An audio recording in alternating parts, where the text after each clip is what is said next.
It has been a year, right at a year, since I've built this and started riding it. During that time, as far as big bike goes, this has been the only bike I've ridden. And what is it like going from a gas bike to a full-size electric bike a year later? And give you all the ins and outs. And I figured I'd do that while I bring you along as I do some maintenance on this bike. We've got enough time on this that we need to go back to the suspension again. We've got it set up. I'll have a separate video coming about rebuilding that.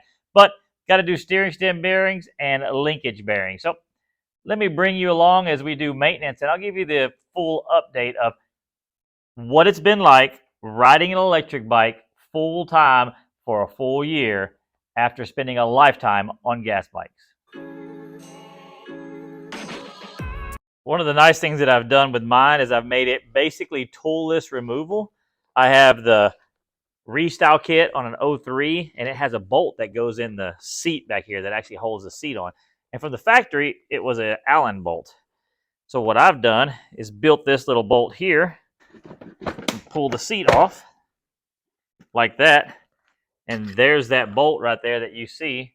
You can turn it by hand, put a wing nut on. I also, as you may notice, I cut the shrouds off. They were kind of unnecessary on this bike because this bike doesn't have radiators, and I didn't like the way they stuck out. After spending so much time riding the Talaria, I realized that the radiator shrouds aren't necessary, and you don't even notice they're not there.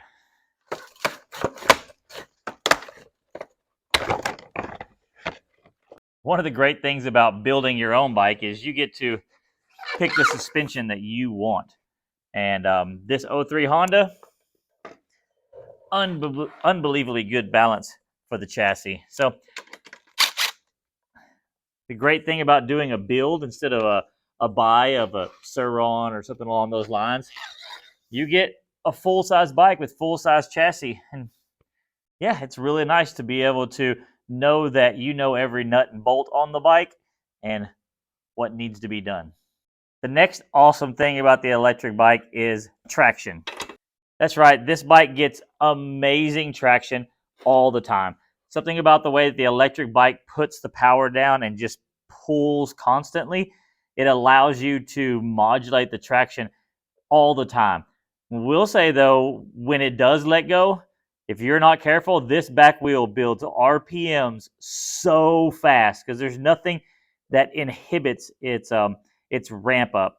I would think something along the lines of like a Stark or something like that. You may be able to control the acceleration speed, but on the home built one, it just hooks all the time, puts the power to the ground, and gains speed faster than anything I've ever ridden. Another unforeseen advantage that maybe I should have, but I didn't see coming, was the fact that how good the suspension is on the electric bikes. With a regular bike, the engine speed and the RPMs and the rotor and all that stuff affect how well the rear suspension hooks and all of that stuff. You don't have that on the electric bikes.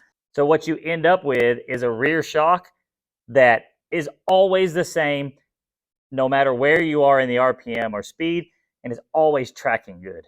One of the next things that is great about the electric bike is the ability to run hand rear brakes. I have two calipers on here. This one's for the hand rear brake, and then I have this one, the factory one, which is the foot rear brake. So the hand brakes are amazing and give you so much control and modulation. It's kind of mind-blowing. As the bike sits here in pieces and I do some, I guess, maintenance and different things to it, I guess the update is the electric bike, I think, is better in most every way. Now, if you're going to be racing and if you're going to be like trying to do AMA stuff, it's just not worth doing it because you cannot race it. You can't do any of that stuff. They just do not allow it in AMA racing for the amateur stuff. The Arena Cross Series does, but that's a whole nother animal for the X Pro. If you're just doing local races, a lot of the local track owners and that kind of stuff, they do allow the bikes in the races. So that is definitely something to look at. If you are a weekend warrior, you want to go ride with your buddies, I mean, I changed the oil on it once after I first built it. Like, I don't know, maybe rode 10 hours on it, and the oil's been fine ever since. I did have one issue per se. I had this motor break the case, but it was my fault. I had the chain too tight, and it actually cracked the case. Totally my fault.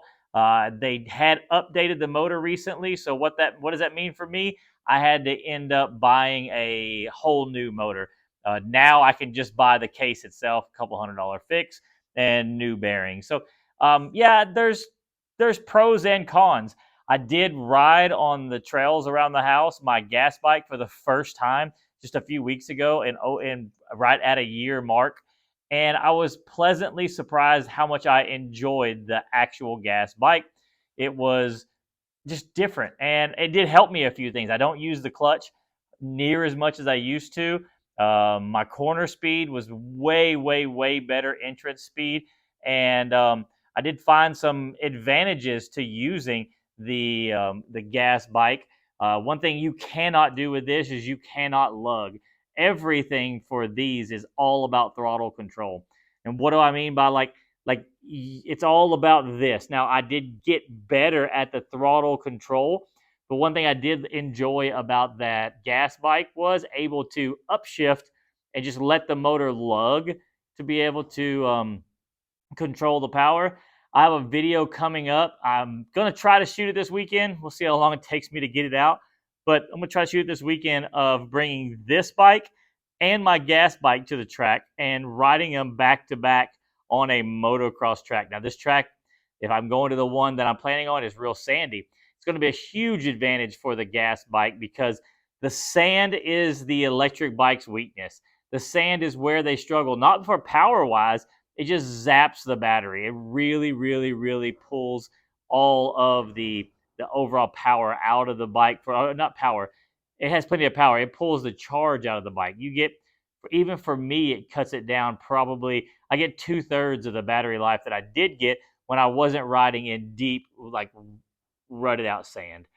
So that's my very short update. I just figured I'd give you an update while I worked on the bike, while I got everything together for riding this weekend. And hopefully the next video you'll see is rebuilding the suspension, because talk with Race Tech, those guys got with me, and I'll get more information about that, about setting it up for the electric bike. It is a little different. The weight's a little different. So I hope you enjoy this. If this is helpful, you want to see more about this electric bike, give me a thumbs up or subscribe. I really appreciate it.